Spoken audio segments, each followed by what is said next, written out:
and everybody saying, we want the funk. We gotta have that funk. We kick it old school, we think we're so cool. We take it back to the past, we gonna act a fool. Up jumps the middle. Hello, and welcome to Sports Buzz, a fanatical view. I am your host, Scott D. Lewis, here in studio doing a taped show on this Tuesday, January 13th. Not live this week, so no phone lines open. You guys never call anyway, so what's the big deal? Once in a while we get a phone call. Every now and then. What happened to our callers? I don't know. Whatever happened to Uncle Buck? He used to call all the time. That's true, he did. We'll have to reach out to Uncle Buck, see what he's up to. Anyways, we are here for our show. Downtown Danbury, Connecticut, Comcast Cable Channel 23, chilly as ever. Yeah, it was another cold morning out there. It was icy when doing that crossing this morning. Yep. But so far, so good with the snow accumulation. Yeah, let's keep that. Let's keep it away. Maybe February. We never know. Might get a little bit. But we're almost at the middle of January with nothing of substance to speak of. So we're happy about that. Of course, you can hear my right-hand man, Mr. Bob Broad Jr. right there. How you doing there, Bob? I'm doing well. Good to hear. I know Bob's happy about some of the football results this weekend. Yes, I was. We'll get to momentarily. Spotlight on Bob's show Tuesday nights at 9. Wednesdays at 12. You could also search those shows out online. You can search our show out online. They're all over the place. YouTube, Facebook, those crazy interweb places that you go find. And speaking of my show, I have to thank Scott for the new opening. Yes, brought the new open down this week. I believe Candy's in there dialing it up into the system, so you'll see that in one of Bob's shows soon. We got a new open for his show. You're very welcome, Bob. You do plenty of stuff for me. I'm happy to oblige with that. So we'll see how the viewers like it. And of course, back actually in studio running thing, the long lost Mr. Mike Toohey. So we welcome him back. His show Expose Cinema Friday nights at 9, Wednesdays at 1. We got the full crew because Mike McFadden is here, Strange Man is here, and of course the one and only Connor Faco is here in there as well. So plenty of people on hand tonight. Plenty of pre-show discussions of the sports scene this weekend. Let's really quick touch on the Danbury Whalers.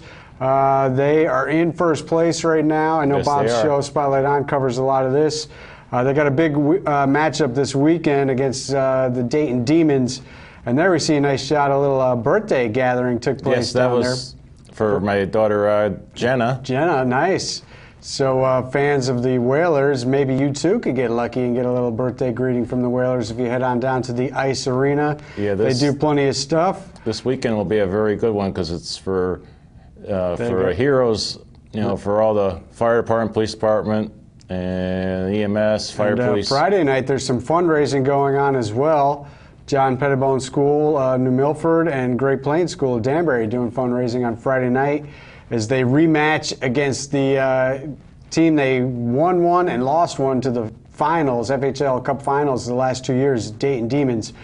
And Demons are third place, not far behind at 18-9. Danbury 20-7 in first. Watertown in between those two teams at 18. We'll see Watertown on Sunday. Watertown is Sunday? Yes. And they're coming off a tough loss, 6-4 to Danville Dashers, but overall, Whalers playing pretty well. And this should be a good high-scoring matchup on Friday night. I would imagine, because the last game they played was a game where it went into almost over and went into overtime. Did it? Yeah. Danbury's got 4 out of the top 10 scorers in the league, and Dayton has 3 out of the top 5. So they come in with some high-powered offense. All right, let's move on. Let's get to the embarrassing, that's the word I am using, a national championship game last night for the so-called undisputed champion of the college football world, Ohio State 42, Oregon 20. It was not so, and it wasn't even that close, really. If Ohio State didn't put the ball on the ground 4 times when they were not even touched on those plays, so it wasn't like Oregon forced any of those 4 fumbles. No. I mean, this game could have been 80-20. Yeah. I mean, they just ran roughshod all over Oregon. 2 crucial drops on third down plays in the first half for Oregon that ended drives of theirs. Really took the steam out of them, and they never were really able to get anything going. Right. After that, they did cut the lead early in the third quarter to 21-20. But then it just fell apart. Ezekiel Elliott, 246 yards rushing, 4 rushing touchdowns. When it was 21-20, he scored 3 straight times as they pushed that lead to 42-20 in a runaway 5th title overall for Ohio State, first since 2002. Of course, Urban Meyer, the new man at the helm there, he gets his 3rd title overall. He becomes the 2nd coach to get titles with 2 different teams. Nick Saban, the other, who has done that. Urban Meyer winning twice with Florida now, 3 years into his stay in Ohio State. I believe it's his 3rd year. He gets the title in this playoff. I do not believe it was the undisputed championship. Yes, it was a good start getting 4 teams into the playoff, right. But we know that this is one big, huge beauty pageant for the college football world, and it's just about who the voters, pollsters, guys in the room making their picks think should be in there. TCU, we know, had a great showing in their bowl game. Baylor did not. They lost a tight, close game to another Big Ten team, but that doesn't dispute the fact that they should have been possibly in that top 4 playing for the chance for the title. And I will give a shout out to Boise State. How about Boise State? They only had 1 loss, and they beat Arizona, who beat Oregon. Mm-hmm. So, if you get it to 8, you get at least one of all 5 of the power conferences champions, because the Big 12 was left out of this tournament. And then you get a couple wild card teams in, and teams from these other divisions, Mountain West, other divisions like that, who have had strong teams and have proven in the past, when given the opportunity to play in a big bowl game, they can come up with the wins. So I don't think it is a system that completely worked. I do not think it is the undisputed champion. Ohio State, if you remember, was never ranked in the top 4 all year. Not once were they even ranked in the top 4. Miraculously, they end up getting that 4th spot and getting into this championship bracket, knocking TCU and Baylor off that top 4 mantle, and they get in and they get to bring home that title. I'll say this, going from watching the NFL playoffs all weekend and then tuning in last night, it took me about 5 minutes to flip back to the Celtics-Pelicans game and say, I will just be tuning in and out of this one. The intensity is just not the same. No. And another thing, ESPN, do us a favor. Keep the in-studio hosts where they belong, in studio, not calling the games.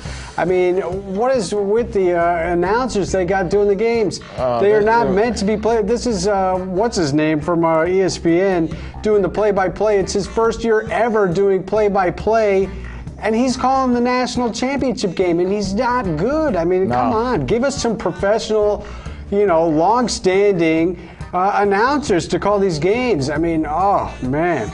Really not pleased with ESPN's effort there. Of old are not to be. Yeah, I mean, I sent a text to one of my buddies this weekend talking about some of the the NFL announcers. I mean, where's Summerall and Madden when you need them? Where's Howard Cosell? My God, these guys need to learn lessons on the old ways of calling games. All right, so that's the college football championship. I wasn't all that impressed, you can tell. Let's move on to the NFL. And what was a pretty exciting, after the weekend before, when 3 out of the 4 games were duds, this weekend 3 out of the 4 games were pretty good. At least 2 of them were great. Yeah. A third was pretty good because we like seeing Peyton Manning go down again with a ship flat on his face. We always enjoy that. I know still some people are complaining about last year's blowout in the Super Bowl. I loved every second of it, so I did not mind anything except for the officiating in that Colts-Denver game. Colts beat not only the Broncos, they beat the refs as well. Right. Refs were doing everything in their power to keep them from winning that game and keep Denver in it, even though, as Mr. McFadden in the studio was saying beforehand, it didn't look like the players had any interest in actually competing in this game. No urgency whatsoever in a 24-13 beatdown. We were going to start with the Packers, so let's backtrack, and then we'll do a little tidying up of that Broncos game. Yeah. Green Bay 26-21 over the Cowboys. Whole game. This is the game that Bob loved this weekend. Yes, we were. How about them Cowboys, Bob? The Cowboys went. They looked like they were going to come up with the goods in this game. They had that big catch, and then the catch got overturned. Des Bryant goes sky high over the defender. Everybody instantly is saying, wow, what a catch on 4th and 2. They complete about a 35-yard play down to the half-yard line. He comes down 2 feet, a third step perhaps, dives for the goal line, and by the letter of the law, here we go talking about rules in the NFL. You must complete the pass through the ground. He did not do that. He hit the ground. The ball popped out of his hands. He regained it. So by the letter of the law, that is not a catch. Personally, I think I wonder how diving for the goal line is not a football move, which you hear the guys and the announcers talking about when they bring in the officiating guy, former official who works as part of the Fox broadcast, talking not a football move. I mean, I think extending for the goal line is a football move. And that's what Des Bryant said after the game as well. I had one Packer fan texting me saying no catch. I had another being truthful saying that's a catch. And I think most people would think, you know, without thinking about the rule, that it is a catch. But then when you bring into the effect the rule, it's not a catch. Right. So by the letter of the law, they rob the NFL fans of what could be a great catch, a great moment in the NFL. And let's not forget, there's still about 4.5 minutes left in this game. Oh, yeah. So the Cowboys, if they convert there and are down at the goal line and they punch it in, you know, they take the lead, but the Packers were starting to get a little rhythm in the second half and moving the ball. So there's no saying what would happen. Ultimately, as an NFL fan, you would just like to have the refs removed from the situation and have the players, you know, determine what happens. I know Bob doesn't want to hear it because he just wanted the game to be over as fast as possible and say, hey, Cowboys got the call last week against the Lions. They're not getting the call this week against the Packers. So, you know, you win some, you lose some by the refs. I say, you know, let's get the refs out of it and have the players decide what goes on. But the Cowboys... And let's not forget this, Bob, because there's 4.5 minutes left. I know. All they need to do is stop the Packers once. They couldn't do that. No. Or they'd have them punting back. Not only could they not stop them once, they couldn't stop them twice. Yeah. 3rd and 12. Rodgers throws a duck, which gets deflected out the line, and Cobb comes up with the catch for 15 yards, completes a 3rd and 12 pass play.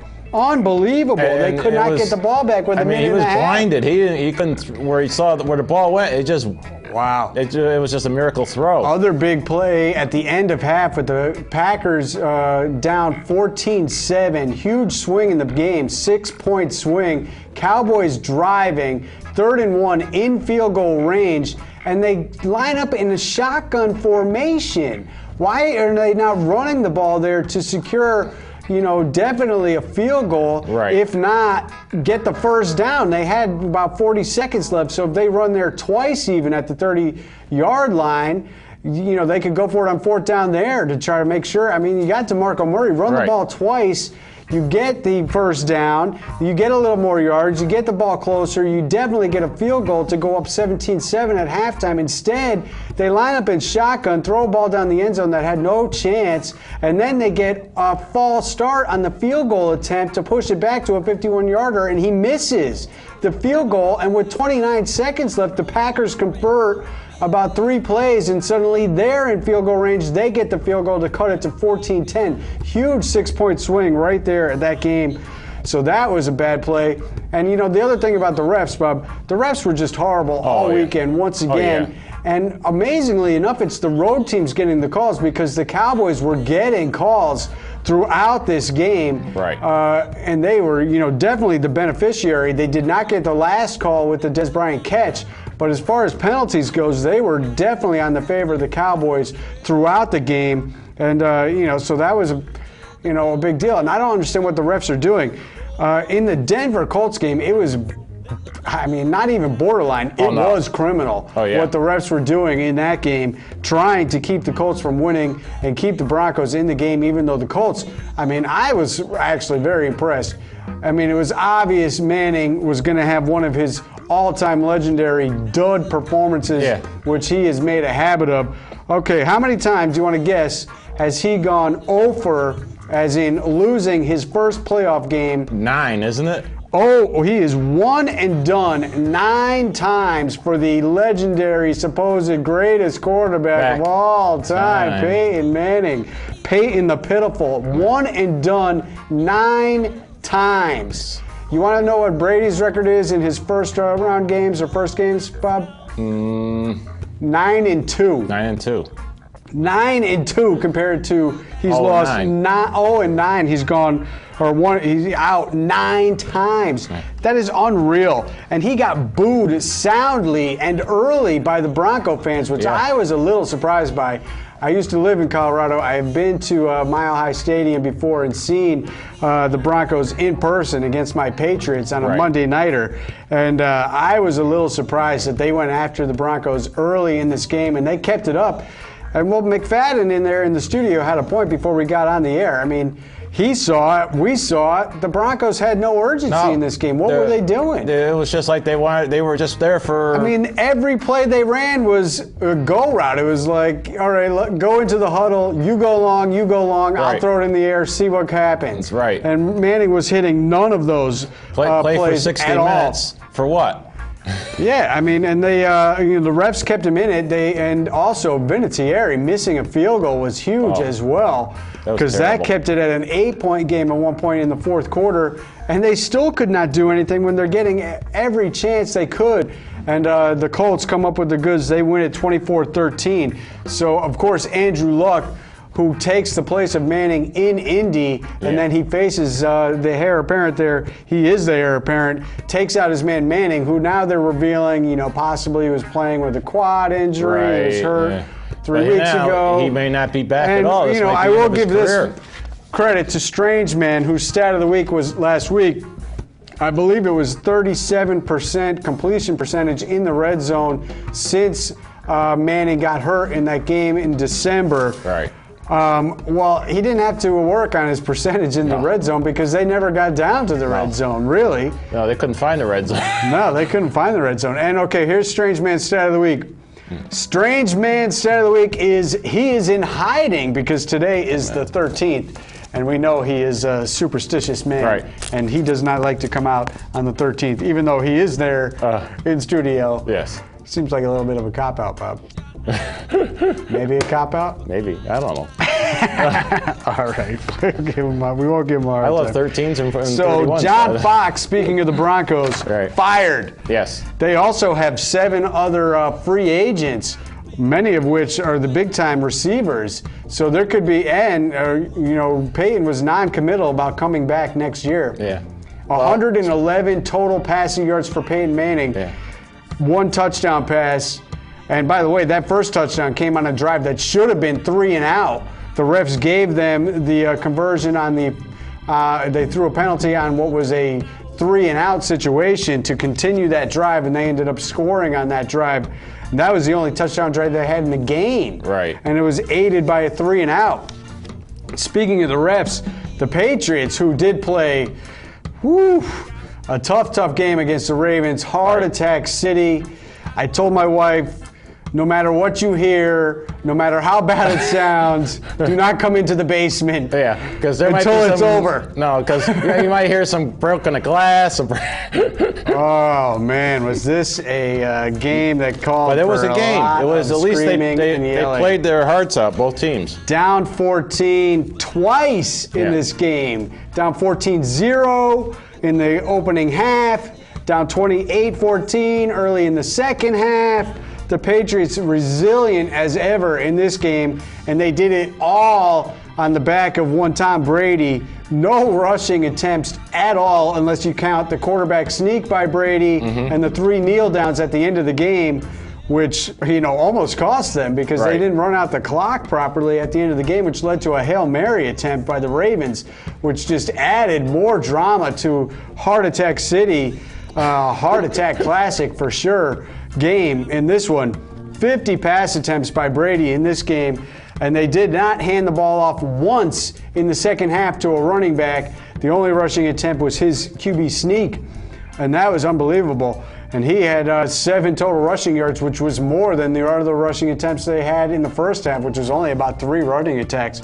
They knew they were going to do that. They deactivated Jonas Gray before the game. They came with only 2 running backs. Shane Vereen was an unsung hero in this game. He really had a strong game catching the ball out of the backfield. But they went to everybody in this game. They got it all going on. Gronk, they went to early. I had complained often this year as a Patriot fans, why did they not get Gronk involved early in some of these games? They fell behind in the first half. They were not fooling around. They did go to him early in this game, and that was a big factor. Amendola, who has really been coming on, he is a guy who's been bashed roundly by the media since his big contract signing. He was supposed to take over for Welker. I told everybody then, no, it was Edelman who would take over for Welker. Amendola would be more of a deep threat. That hasn't worked out so much, but he has really been giving them big contributions in the kick return game, and now he's also getting involved in the passing game. The unbelievable trick play to Edelman. They've had Edelman on the roster for about 7 years now. 2008, I believe. He was a former quarterback at Kent State in college. He has not attempted a pass in any trickeration since they have brought him into the mix. They called it at a good time, Bob, to tie the game at 28 with the unbelievable trick play. Brady pass backwards to Edelman. Perfect strike to a streaking Amendola down the sideline. Unbelievable play.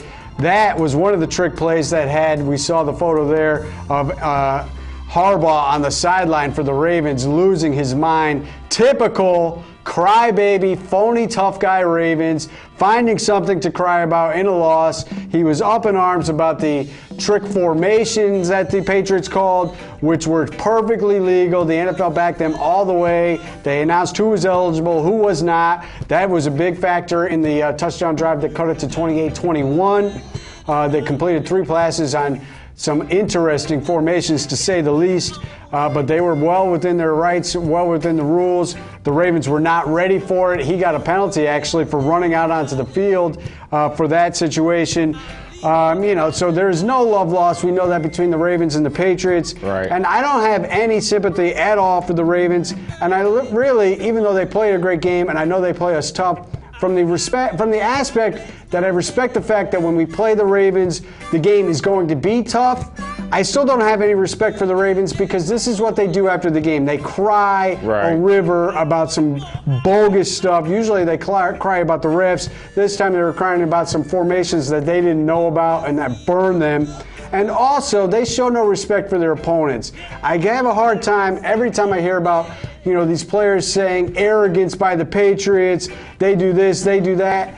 Find me the quote somewhere, sometime, anywhere that has a Patriot player, coach, doing nothing but showing respect for their opponent. That's all they do all the time. They praise their opponents. They say we're in for a tough game every time.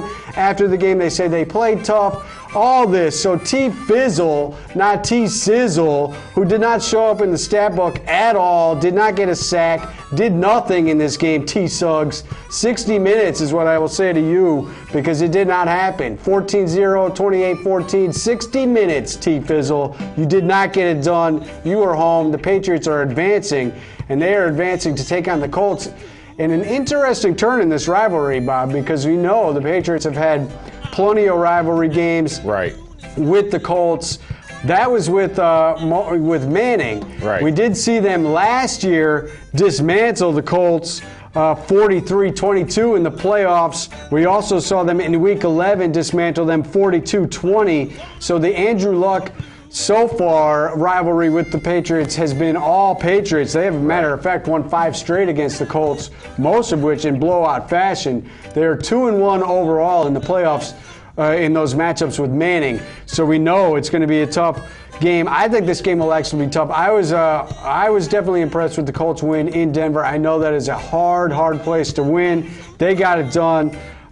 Say what you want about Peyton and his no-shows in many times in the playoffs in his first games. It's still a difficult thing to do, and they did get it done. So it's going to be a good game. We also have another rematch from Week 1. And also, remember the scab ref game as well a couple years ago. Seahawks beat the Packers 36-16 in Week 1. They also had the Fail Mary, the famous Fail Mary that was converted when the scab refs gave it to the Seahawks a couple years ago. So Packers at Seahawks in the early game Sunday, 3 o'clock. Patriots home for the Colts in the 6:30 game. Both will be great stuff. All right, we don't have much time. Couple things real quick. We are taping, obviously, on a Tuesday. Unfortunately, we couldn't get rid of Rex Ryan. Couldn't get rid of Rex Ryan. Buffalo Bills. We'll get more into that as the weeks come, but what are they thinking hiring Rex Ryan? I thought he was out of our hair. Not only did he get hired as a coach, he gets hired in the AFC East. I still got to see this guy twice a year. Why? Why? When he comes back for a Jets. Oh, man. All right, not much time. UConn at Tulsa tonight, going for their 4th straight. They got another solid win, 62-56 against Cincinnati this weekend. Right. Big game. We love to mention anytime Duke loses. Duke did lose this weekend to NC State on Sunday. They have fallen out of the top 5. Virginia, number 2. Gonzaga, number 3. Villanova, number 5. Kentucky had to go overtime twice in the past week. They remain number 1. NBA, Knicks continue to lose. 15 straight. Yeah. The Nets are starting to join in the losing streak. 6 straight. And Kevin Garnett not too pleased as he dropped the headbutt on his favorite player, not so much Dwight Howard last night. In another loss, Celtics with a nice, impressive win last night against the Pelicans. They've won 2 out of 3. They did trade away Jeff Green as the trades continue to mount for the Celtics. Good things to see there, though, from the Celtics. So I am pleased with what they're doing. Quick mention as well, we've been complaining about the Charlotte Hornets. They are winners of 5 straight. Cardiac Kemba changing his nickname from King Kemba to Cardiac Kemba, delivering late game daggers lately. Also tonight, big game. New York Islanders at the New York Rangers. And Rangers winners of 13 out of 14. They still are 5 points behind the Islanders, who are now in first place in the Metropolitan. They moved ahead of Pittsburgh. How about this, Bob? Tampa is the top team at 58 points. Right. The Bruins are the 8th seed right now at 50. Only 8 points separating 1 through 8 in the Eastern Conference. So a lot going on. Bruins are also at Madison Square Garden on Thursday night. So a couple big games locally in hockey. Bruins winners of 3 straight as they shut out the Devils the other day. All right, thanks for everybody for showing up in the crew this week. We will be back next week to preview the Super Bowl. Very nice. We will see you then. Well.